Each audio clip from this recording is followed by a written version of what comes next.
un recurso público cualquiera que sea, un incentivo fiscal, un incentivo parafiscal, un recurso de inversión social en materia de cultura, en donde la comunidad no participe activamente, es un recurso que no está bien usado, es un recurso que siempre va a tener un vicio de alguna manera de censura directa o indirecta. Esa participación con incidencia, yo creo que cuando uno mira el ejemplo del sector audiovisual, por ejemplo, del sector audiovisual, vamos a ver que los recursos que se construyeron allí, desde la ley de cine, con unas contribuciones parafiscales, con unos incentivos tributarios, tienen un canal de uso que pasa por los actores o por los gestores o por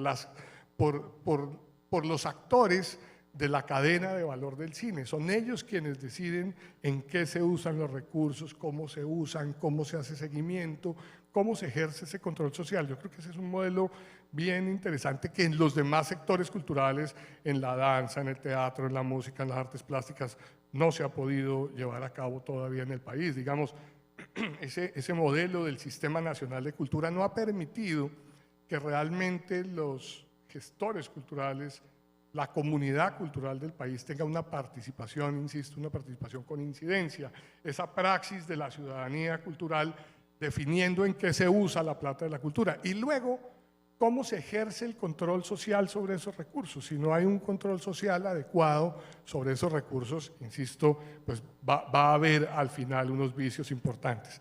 Creo que otra premisa básica sobre la que se han construido modelos de financiación que han sido significativos en el país, está en la comprensión de la intersectorialidad.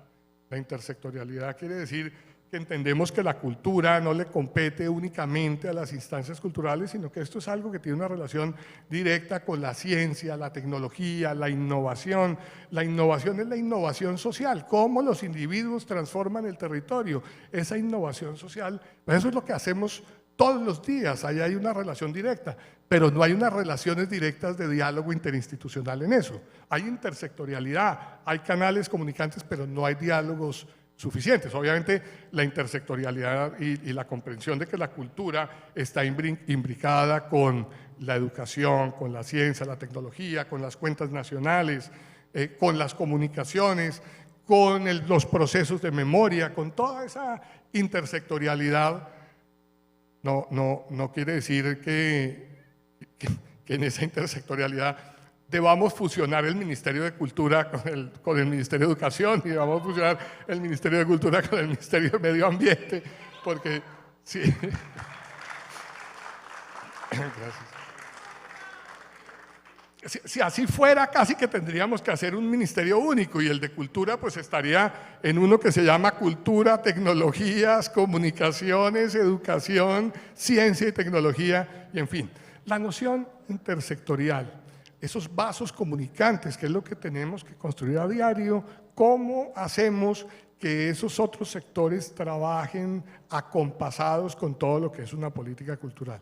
Una tercera premisa fundamental en todo esto ha sido concebir los recursos de cultura como una inversión social, no como un gasto público, sino como una inversión social, como un aporte de recursos vía gasto directo, vía aporte del presupuesto o vía incentivos, que es otro tipo de gasto, otra modalidad de gasto en la hacienda pública. ¿Cómo concebimos que esto es inversión social? Que esto no es un gasto, que esto no es una pérdida, que esto no es un aporte a pérdida, sino que esto es una inversión que genera toda una rentabilidad social, toda una rentabilidad en la formación de capital humano, una rentabilidad en la construcción de convivencia, en la resolución pacífica de conflictos, pero también una rentabilidad económica. Digamos, la cultura evidentemente le aporta a las cuentas nacionales, le aporta y mucho a las cuentas nacionales. En lo corrido de este siglo ha aportado en muchos casos más de 2 puntos del Producto Interno Bruto, ha aportado mucho más que las exportaciones tradicionales de café. La política pública, el Plan Nacional de Desarrollo de este gobierno, que eso es digamos, de las cosas buenas, más allá, o buenas no calificamos buenas y malas, de las cosas positivas, más allá del discurso, del concepto de la economía naranja, digamos, dejando eso de lado, este gobierno planteaba que los sectores culturales llegaran a una contribución de cerca de 5.8 puntos porcentuales del Producto Interno Bruto. Pero eso requiere, desde luego, eso no se hace por azar, no se hace porque sí, eso requiere un conjunto de inversiones públicas, de inversiones sociales muy fuertes. Colombia, a pesar, digamos, de la magnitud de sus problemas y de sus problemas sociales y de sus brechas sociales tan grandes, Colombia es un país que hoy es miembro de la OCDE. La OCDE dice, la OCDE lo que plantea, esa comunidad de los países que tienen unos niveles de crecimiento, de organización, de diversificación productiva, en fin, plantea que 3 puntos del Producto Interno Bruto se deben invertir en cultura. Yo creo que en eso estamos todavía a una distancia enorme de que eso pueda llegar a suceder. Entonces, bueno, concebir esto como inversión social, ¿eso qué ha implicado? Concebir los recursos de cultura como inversión social implica abrirles posibilidades. Por ejemplo, todo el conjunto de contribuciones parafiscales, como las contribuciones parafiscales del cine, como las contribuciones parafiscales de los espectáculos públicos, de las artes escénicas, que han servido, digamos, para generar unas financiaciones autónomas, han partido de la base de que la cultura no se vaya con un sombrero a pedir recursos, sino que la cultura que genera recursos a las cuentas nacionales, pues se le devuelva. O sea, no estamos pidiendo ni siquiera que den más, estamos pidiendo que nos devuelvan parte de lo que la cultura genera. Por eso, por ejemplo, el impuesto nacional al consumo de la telefonía móvil celular, el impuesto nacional al consumo de la telefonía móvil celular, ¿qué es lo que dice? Que ese servicio que tenemos de telefonía móvil y datos y en fin, que se nutre de obras, de productos, de servicios culturales, pues tiene que devolverle un poquito de recursos, un poco de recursos a ella misma, a ese sector cultural. Luego vamos a ver unos planteamientos sobre ese impuesto y lo que tal vez convendría hacer. Bueno, esa es la noción de inversión social, una inversión capaz de construir capital humano, de tener esa rentabilidad social importante, pero eso implica que el Estado realmente tome medidas. Por ejemplo, en materia de patrimonio cultural, que es ese conjunto, ese acervo de bienes materiales, muebles, inmuebles, pero sobre todo la vida cultural, la praxis cultural del país, las expresiones vivas de la cultura, la construcción de ciudadanía, el patrimonio cultural tiene unas líneas especiales constitucionales que permiten eso, permiten que el Estado intervenga en la actividad económica de los particulares. O sea, por eso es todo el conjunto de mecanismos, de medidas de intervención sobre el patrimonio. Ahora, que son suficientes, no lo estamos haciendo, algo no estamos haciendo también, porque los canales los tenemos, las posibilidades las tenemos, la posibilidad, por ejemplo, de hacer rentas de destinación específica, es decir, que parte de los impuestos que se crean no se vayan a la generalidad de las cuentas del Tesoro, sino que se vayan con una destinación específica hacia sectores culturales, Impuesto Nacional al Consumo y algunos otros, y todo ese conjunto de incentivos, la eliminación de impuesto de renta, de impuestos a los espectáculos, todo eso tiene una razón, digamos, una atadura, un vínculo, un sustento importante en esa construcción, y la nuestra, lo sabemos, la nuestra, la Constitución colombiana, que es una constitución realmente con un sentido muy importante conceptual de la diversidad, y una construcción muy importante y un sentido importante de una noción cultural del cambio social, pues abre en efecto todos esos caminos. Otra premisa sobre las que se han construido todo este conjunto de incentivos, de mecanismos, de herramientas, tiene que ver con la valoración de los derechos culturales. Los derechos culturales no son las normas culturales, no son las leyes culturales, no, los derechos culturales es un concepto mucho más amplio que alude a derechos humanos, a derechos de primera generación, de segunda generación, de una tercera generación de derechos y hasta una cuarta, que son derechos humanos, son derechos fundamentales, son derechos sociales, son derechos colectivos a la vez. Es una categoría de derechos que está protegida inclusive por la comunidad internacional, o sea, mucho más allá de las decisiones estrictamente nacionales o públicas o en fin. En eso que tenemos y que es algo importante, ustedes han visto que cada gobierno hace una o dos reformas tributarias o tres o cuatro más o menos complicadas. ¿Y qué hemos logrado en estos 20 años? Que los recursos de cultura, los mecanismos de cultura no se echen para atrás, no se deshagan, no se quiten, no se eliminen, no haya una involución en eso. Eso es por una razón, eso tiene una sola razón de ser, y es que las normas en materia de cultura que desarrollan derechos culturales, que desarrollan derechos humanos, unas de ellas, no son las únicas, pero unas de ellas son las de financiaciones, no se pueden disminuir legislativamente. O sea, ninguna ley puede desmejorar lo que ya se ha alcanzado. Por eso, cada vez que se hace una reforma tributaria y le quieren quitar la plata a las bibliotecas, o la plata al cine, o la plata o quieren volver a poner unos impuestos sobre los espectáculos públicos, o en fin, pues el discurso que llevamos desde la comunidad cultural y las reivindicaciones: usted no puede afectar, gobierno, derechos humanos, no puede afectar el desarrollo de derechos culturales porque eso es una involución. Yo se los digo, inclusive con una experiencia personal y a mí me enorgullece profundamente.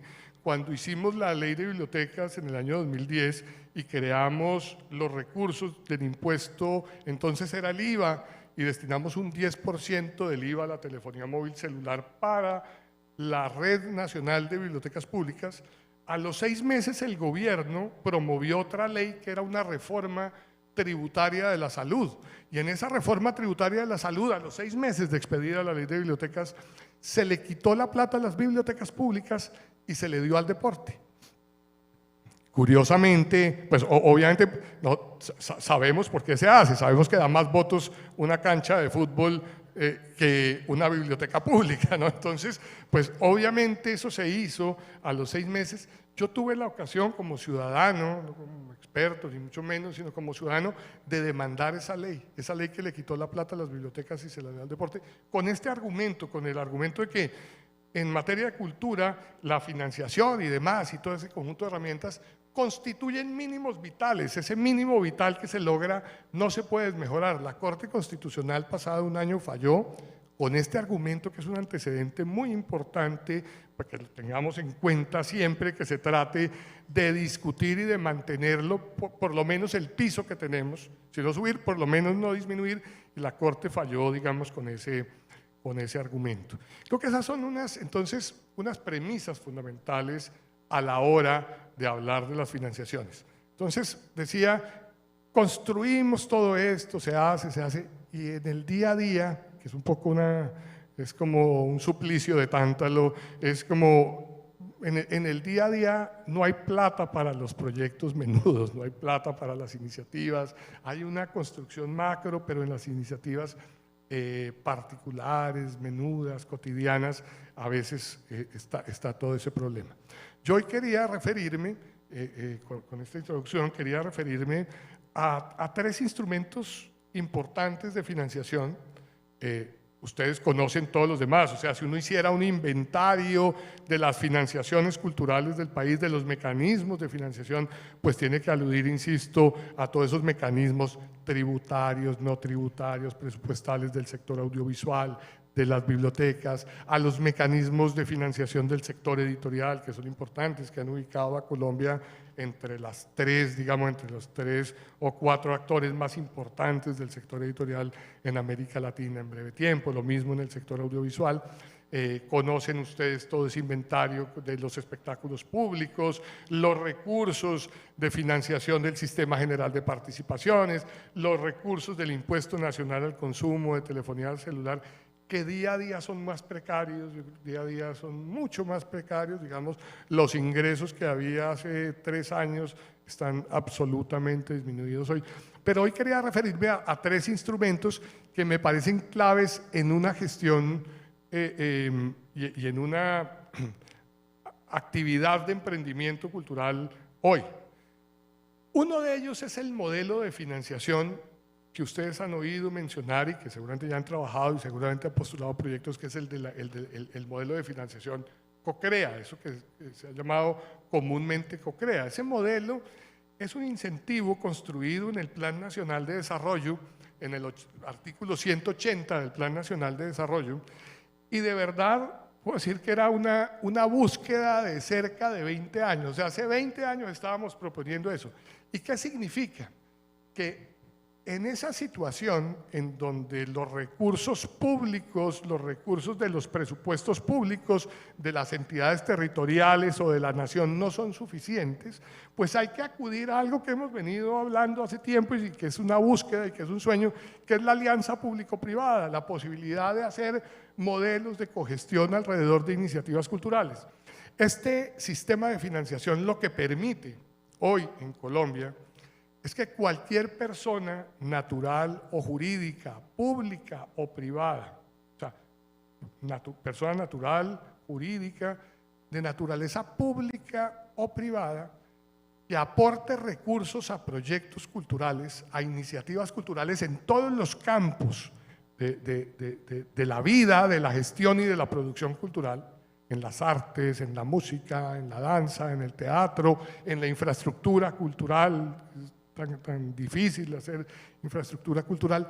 Cualquier persona que aporte tiene la posibilidad de deducir en su impuesto de renta el 165% del valor que pone.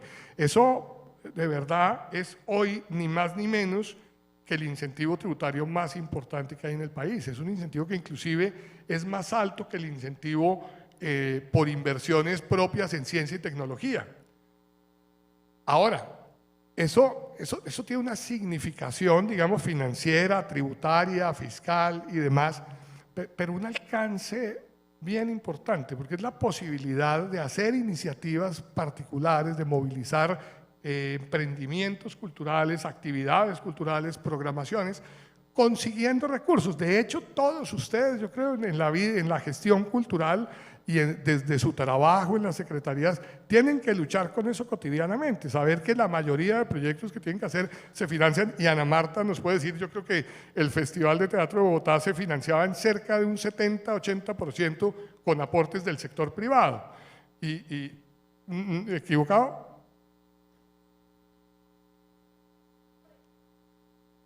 Claro, pero contabas con muchos patrocinios. Ya, 12, que es la mitad de los...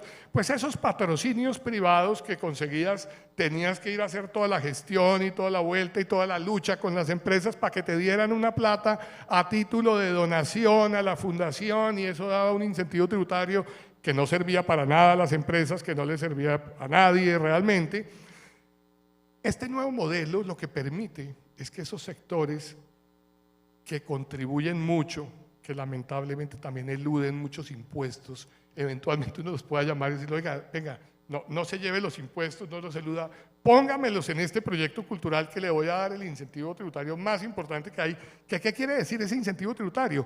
Por cada 1.000 pesos que alguien pone en un proyecto cultural, en su declaración de renta, en el proceso de depuración de su declaración de renta, va a presentar como si hubiera hecho un gasto de 1.650 pesos. O sea, en cierto modo se hace la ficción de que 650 pesos fueron puestos en ese proyecto y no van a pagar impuestos. Eso, por supuesto, tiene lecturas en el PIG, lecturas financieras y demás, pero ni más ni menos implica que alguien que pone 1.000 pesos en un proyecto cultural, en cualquier tipo de proyecto cultural, una persona jurídica que paga renta al 35%, por 1.000 pesos que pone en un proyecto cultural, realmente se gastó 420 pesos de los 1.000 que puso. O sea, no hay ningún sector en el país, no hay ningún sector en donde se ponga una plata que termina siendo mucho menos de lo que uno realmente puso.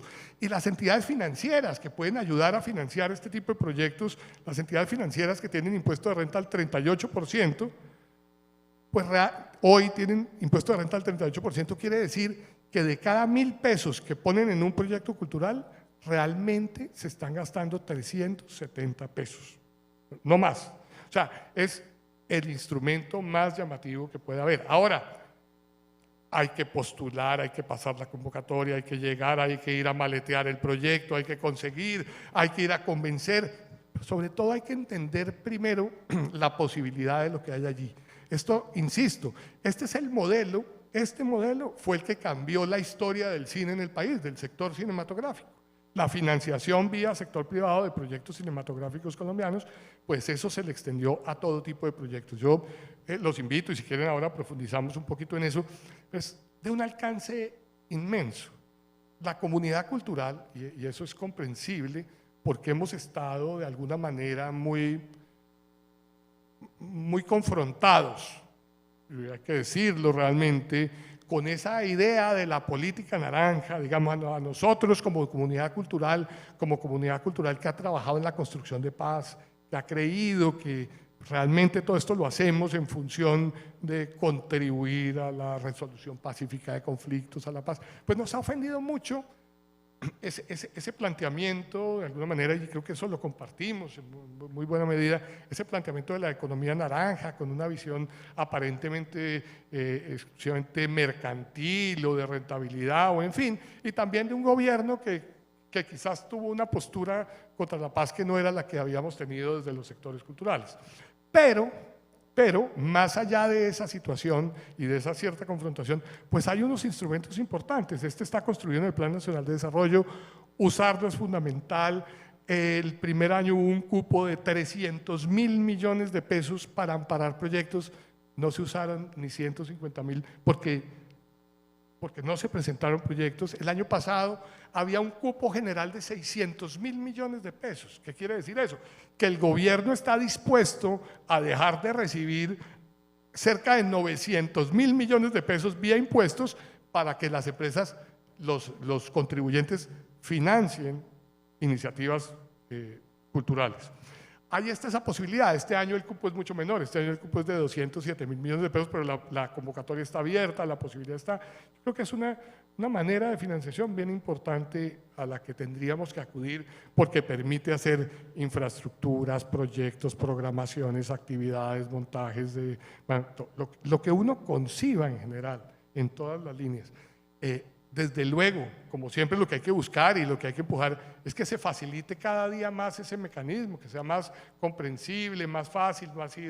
No lo han contado bien, a mi modo de ver no se ha contado adecuadamente y eso hace que la gente pues pierda todo el interés. Pero ahí está. El lío también en esto es que cada 4 años y cada nuevo gobierno estamos diciendo, no, ahora sí hay que hacer una ley para conseguir plata para la cultura de esta y esta manera, y nos pasamos 3 y 4 años haciendo una ley y cuando la ley está no hay plata y no la reglamentan y después no hay plata y en fin. Pero hay unos instrumentos que están ahí y tenemos que entenderlos. Hay un segundo instrumento que quería comentar que es el mecanismo de obras por impuestos. El mecanismo de obras por impuestos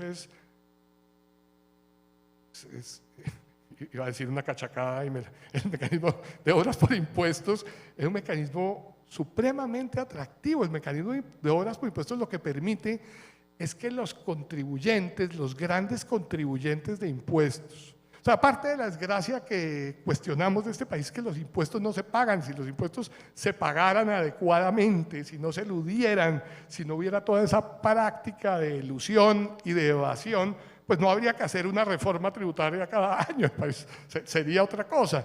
Pero como no se pagan, desde la gestión cultural acudamos a eso. ¿Y qué sucede? Que cualquier contribuyente que ponga plata, que pague sus impuestos haciendo infraestructuras culturales. Recuerden que ese mecanismo permite que cualquier contribuyente que haga infraestructuras culturales en zonas SOMAC, en esas zonas altamente afectadas por el conflicto armado en Colombia, que son casi, yo creo que buena parte de los municipios que están hoy aquí presentes tienen esa condición y casi que reúnen esa condición. Las obras, los contribuyentes que hagan infraestructuras culturales pueden pagar hasta el 50% de sus impuestos con ese mecanismo. O sea, el centro de danza, la biblioteca, el auditorio, en fin, el archivo, el centro de memoria, pueden pagar sus impuestos haciendo esas obras que además se vuelven obras que se revierten al Estado y financiando su operación. ¿Qué es lo que hay que hacer ahí? Obviamente es tremendamente complejo llegar a eso y eso es parte también de la desgracia de un modelo como el nuestro, en donde solamente los expertos pueden llegar a eso. Entonces, eso es complicadísimo. Claro, si uno se queda en que es complicadísimo, nunca lo va a usar. Ahorita, en la última reforma tributaria, y también puedo decirlo en plural porque lo conseguimos, lo buscamos, lo peleamos, conseguimos, que esa noción de áreas de desarrollo naranja, independientemente de que se llamen áreas naranja o como se llamen, esos distritos culturales, creativos, esas áreas de los municipios, del suelo que tienen vocación cultural, también tienen la posibilidad de acudir a este mecanismo. Es decir, uno, ¿qué hace en un municipio? Si quiere hacer un desarrollo cultural, digamos, un desarrollo inmobiliario de carácter cultural y un gran proyecto en un municipio, independientemente de su tamaño, pues hace una declaratoria de área de desarrollo naranja. Ese nombre va a cambiar, obviamente el nombre es lo de menos en ese caso, el concepto importa mucho más que el nombre, eso se va a cambiar, pero eso ofrece la posibilidad de que esos contribuyentes pongan y paguen las obras, paguen sus impuestos haciendo obras culturales allí. Hay una posibilidad muy grande. Está desde luego esa posibilidad para las empresas de la exención de renta de 7 años, que es valiosa, digamos, para las empresas MIPYMES, para las empresas culturales, pues durante 7 años no tienen que pagar impuestos, ahí está. Y si uno tiene una empresa cultural, pues simplemente cumple con lo que tiene que cumplir y pasa. Yo inclusive no veo con muy buen criterio quitarle los impuestos a las empresas culturales, porque uno dice, ¿por qué se le quitan los impuestos a las empresas culturales y no se le quitan al obrero que sí tiene que pagar renta, en fin? Pero el mecanismo está y hay que usarlo. Bueno, quería comentar esos 3 instrumentos, como esto es desde la gestión cultural, invitando a que los usemos. Son supremamente llamativos, tienen un alcance, en fin. Pensar hacia adelante, ya decía que de aquí en adelante nos toca nuevamente ver si al nuevo presidente le gusta o no le gusta, y bueno, volvemos y en eso tenemos que seguir luchando incansablemente y en fin. Yo creo que hay varios temas para la política cultural que viene, para el tiempo que viene. Uno, lo primero es, tenemos que mantener los incentivos y los instrumentos que hay. Digamos, esa tiene que ser la primera tarea, es mantener lo que hay.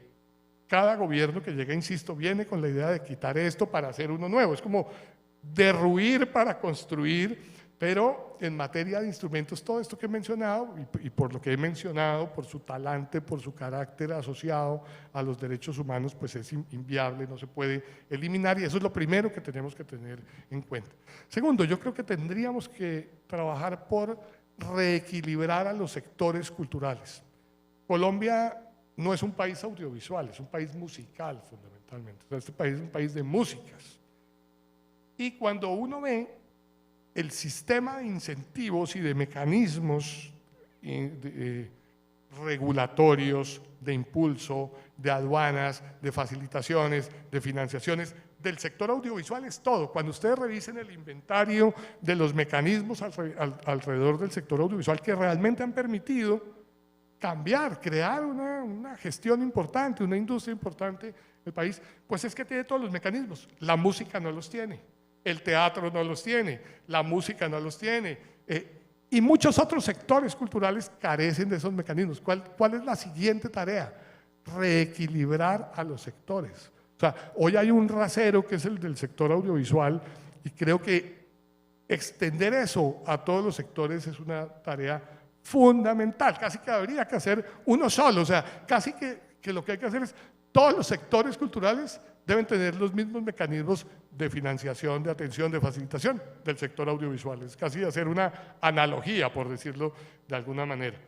Un tercer, y ya voy a terminar, una tercera mecanismo que es importante es que hemos construido en el país herramientas para la producción, para la gestión, para la realización, todas, pero nos hemos olvidado de algo central: el público, la audiencia, la gente, esa gente que es la que, el destinatario, la razón de ser de cualquier producción y de cualquier actividad cultural. ¿Qué pasa en Colombia?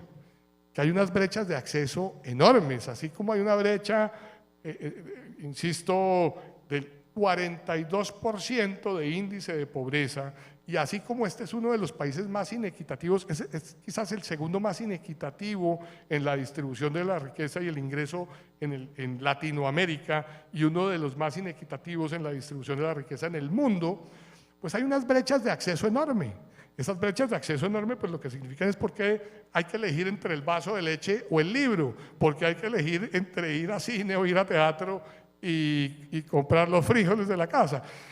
Entonces, ¿de qué se trata? Que hay que mutar a unos mecanismos, o hay que avanzar en mecanismos de incentivo al acceso cultural. Hay un mecanismo, acá hay invitados de España. En España acaba de aprobarse un mecanismo muy llamativo para los jóvenes, que es el Bono Cultura Joven. Ese Bono Cultura Joven lo que dice es: cuando usted cumple 18 años, tratando de generar también esa atracción hacia toda esa oferta cultural, hacia los libros, hacia el cine, hacia la música, en fin, pues a ese joven que no está en edad laboral y que no tiene poder adquisitivo para comprar cultura, digamos de alguna manera, pues el Estado le brinda un bono cultura por una sola vez y tal. En Bogotá estamos construyendo en este momento un modelo de bono cultura. Un modelo de bono cultura que lo que significa es que a esa población joven en edad, hay muchas catalogaciones de joven. Bueno, ojalá la juventud fuera contagiosa, pero en esas catalogaciones de joven pasamos de 14 a 26 años, de 15 a 28, en fin, pero estamos en ese rango. Esa población, esa edad, es población que está en edad postsecundaria, que no está ocupada laboralmente, que tiene avidez de cultura, pero que no tiene con qué comprar. Las encuestas nacionales de consumo en Iberoamérica, en Colombia en particular, dicen que cerca del 35% de la decisión de no ir a cine, de no ir a teatro, de no inscribirse en cursos de artes, de no comprar libros, tiene que ver con el precio de los productos, con la imposibilidad, con el poder adquisitivo de la gente. Entonces, ya que hemos construido unos sistemas de financiación para hacer, para la realización, para la producción, tenemos que construir unos sistemas de financiación para el acceso cultural, atender a ciertos segmentos de población mediante subsidios de adquisición cultural que obviamente tienen un factor multiplicador maravilloso, que tienen unos efectos en despertar esos hábitos de consumo, esas relaciones, esos intereses, en fin. No es el único, ni sería totalmente mentiroso decir que el único elemento que impide ese contacto de la oferta de los bienes culturales con la demanda o con el acceso es el precio, pero es un factor. Es un factor. Y un Estado como este, con ese nivel, digamos, de brechas sociales importantes, pues está en obligación de atender un poco eso. Insisto, les cuento, en Bogotá lo estamos haciendo, estamos creando ese modelo de bono cultura que es apoyar a los jóvenes en un esfuerzo compartido. Usted pone una parte, Estado pone una parte, ¿para qué? Porque también sobre eso hay muchas discusiones, la gratuidad de la cultura, de la oferta. Es que cuando uno siente que todo es gratis, pues no entiende que detrás de todo eso hay todo un trabajo de gestores, de artistas, de productores, de escritores, en fin. Bueno, ese modelo. En el impuesto nacional al consumo de telefonía, señalo esto porque siempre señalo mi teléfono que está acá, en el impuesto nacional al consumo de telefonía móvil celular, desde el año 2018 quedó escrito que hasta el 20% del impuesto nacional al consumo de telefonía móvil celular, que se va a los departamentos, que se va al Distrito Capital y a los departamentos, para que lo distribuyan en los municipios, hasta el 20% se puede destinar a bono cultura. O sea, está legislado, no es una cosa nueva, está ahí. Nadie lo sabe, nadie lo ha usado, nadie lo ha utilizado, nadie lo ha reivindicado, pero está esa posibilidad. Eso es lo que estamos haciendo en este momento en Bogotá, montando ese sistema. Pero les cuento algo, en toda esta idea, por ejemplo, de los otros incentivos que hay. Ese modelo lo estamos montando con incentivos de CoCrea. Entonces, ¿qué es lo que vamos a hacer? Que las empresas, los contribuyentes, se metan en este modelo, financien bono cultura y tengan también por el otro lado sus beneficios. O sea, esto es como una combinación de formas de gestión, no digamos de lucha, sino de gestión. Y en eso estamos, esas son las posibilidades. Bueno, yo traté de contarles muchas cosas, quizás de forma un poco desorganizada, espero que no tanto, y quedo atento a las preguntas o inquietudes que ustedes tengan y les agradezco mucho haberme oído estas ideas. Muchas gracias.